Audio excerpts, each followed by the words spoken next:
Hi everybody, Crouching Mama here. I'm sitting here editing this video and I realize I didn't make an intro to it. I am so sorry.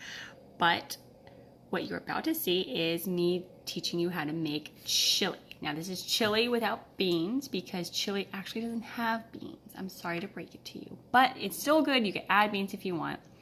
But this is a delicious recipe that's chock full of vegetables. All right. Let's go hide some veggies. So this is what you're gonna need to make the chili. That's my son Connor in the background making quite a mess.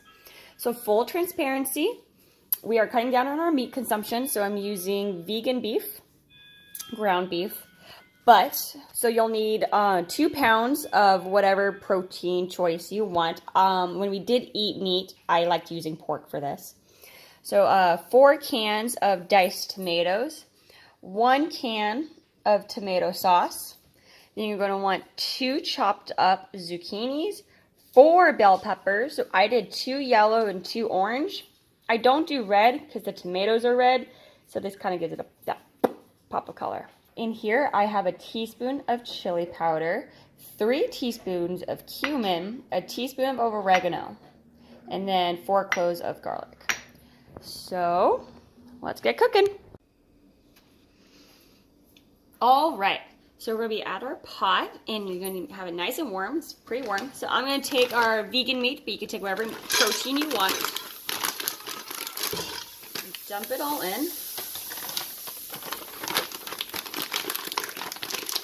This is my first time using vegan meat ever, so good luck for me. So you're going to put in your protein and then all of your seasonings. And then you're going to wait till your meat is cooked through. All right, so my meat is almost done. So when you're cooking, be careful because it's hot. Let's see if it's picking up. Yeah, you see that little red spot? Totally burned myself on the side of the pot. So please be careful, it's hot. All right, so now that my pretend meat, or your meat, is cooked all the way through, our next step is then we're gonna add the bell pepper. Look at that overflow of veggies. And the zucchini.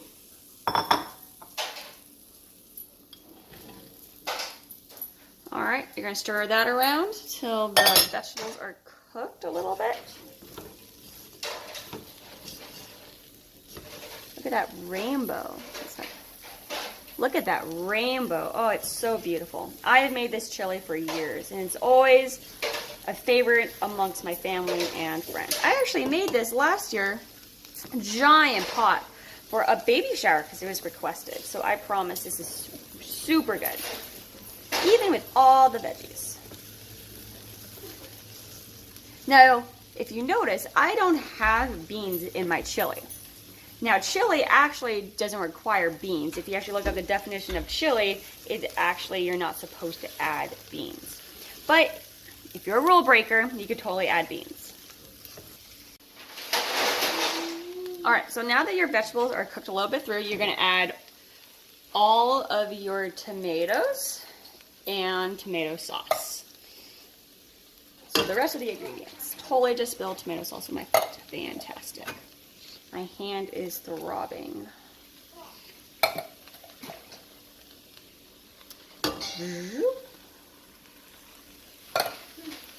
And the tomato sauce.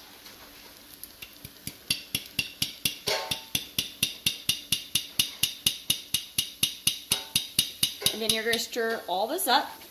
Well, stir it up. And you're going to have it bring to a boil.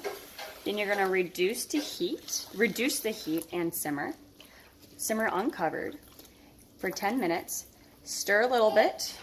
Add your cilantro or whatever more seasonings after you do a little taste test. And then cook 10 minutes more and then you're done.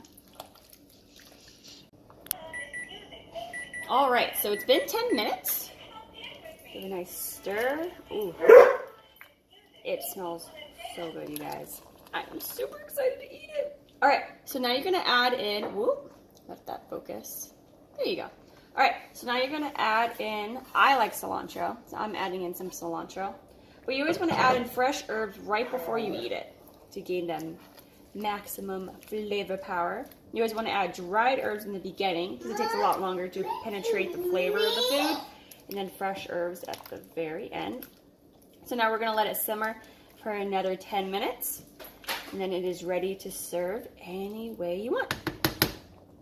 All right, so the chili is done. Take a look at that. I don't want to spill it, but super good. I always dollop mine with sour cream.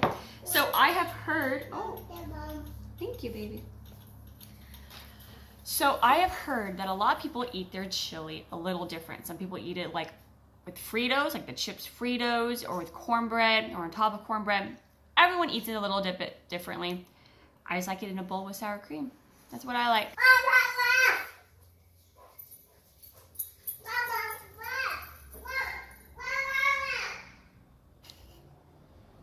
Hit the subscribe button to see veggie fill content every week, and I'll see you next time.